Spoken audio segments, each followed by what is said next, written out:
আসসালামু আলাইকুম প্রিয় দর্শক। আমরা রাস্তা দিয়ে চলার পথে এই ভাইয়ের সাথে দেখা হয়। তখন আমরা কাছে যাই, তাকে জিজ্ঞাসা করি। এই ভাই কিছুদিন আগে রোড অ্যাক্সিডেন্টে তার মাথাটা ফেটে যায় রাস্তাতে চলার সময়। তাকে জিজ্ঞাসা করি তার আত্মীয় স্বজন কেউ আছে কিনা। সে বলে এই দুনিয়াতেই তার আর কেউ আত্মীয় স্বজন নাই এবং তার থাকারও কোনো বসত বাড়ি বা ভিটা নাই। সে এই হুইল চেয়ারের উপরই রাত দিন 24 ঘন্টা এই হুইল চেয়ারের উপরই থাকে। যেখানে রাত সেখানেই কাত, তার জিন্দেগি এখানেই পার করে। তার কোনো ইও নাই যে কোথাও যাবে, যাওয়ার স্থানও নাই, বাড়িঘর তো নাই, আত্মীয় স্বজন তো নাই। ওই যে যা দেয়, কারো টাকা চায়ও না, যে যা দেয় সে সেই টাকা দিয়ে কিছু খায়, খাইয়ে আবার হুইল চেয়ারের উপরই ঘুমায়। এই ব্যক্তির জীবন কতটা কষ্টে কাটে প্রিয় দর্শক, আপনারা সরাসরি এসে কথা না বললে বুঝতে পারবেন না। এজন্য আমরা আবাবিল ফাউন্ডেশন করেছি শুধু অসহায় এবং গরিব মানুষের পাশে দাঁড়ানোর জন্য। আমরা এই ভিডিওগুলো এই জন্যই ছাড়ি, যাতে এই ভিডিওগুলো দেখে একজন সহৃদয়বান ব্যক্তি এরকম অসহায় মানুষের পাশে দাঁড়াতে পারে।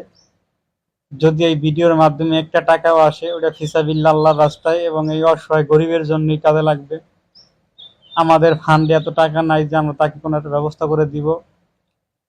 আমাদের ফান্ডের সদস্য কম, নতুন ফান্ড খুলেছি আমরা, তাই আর্থিক অবস্থা খুবই দুর্বল।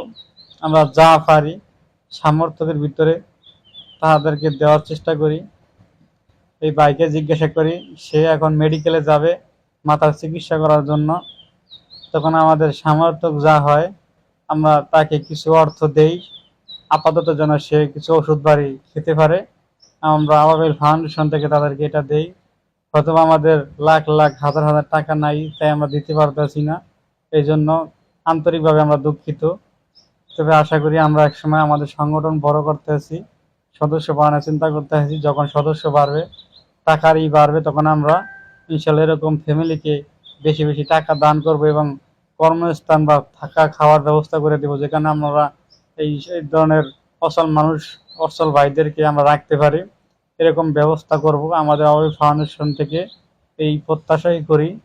দেখেন প্রিয় দর্শক, আমাদের খুবই এখন নর্মাল সংগঠন, জন্য ভিডিওটা আমরা অতটা ক্লিয়ার করতে পারতেছি না। এই জন্য আপনাদের কাছে আন্তরিকভাবে দুঃখিত। যদি কোনো ব্যক্তি আমাদের এই সংগঠনের সাথে কাজ করতে চান তাও পারবেন। এরকম অসহায় মানুষের পাশে দাঁড়াতে চাইলে বা নিজের ব্যক্তিগতভাবে দাঁড়াতে পারেন, আমাদের সাথে আসতে হবে, যোগ দিতে হবে তেমনটা না, আপনি আপনার জায়গা থেকেও মানুষের পাশে দাঁড়াতে পারবেন। এটি আমরা আপনাদের কাছে একমাত্র অনুরোধ করছি এবং আমাদেরকে সাপোর্ট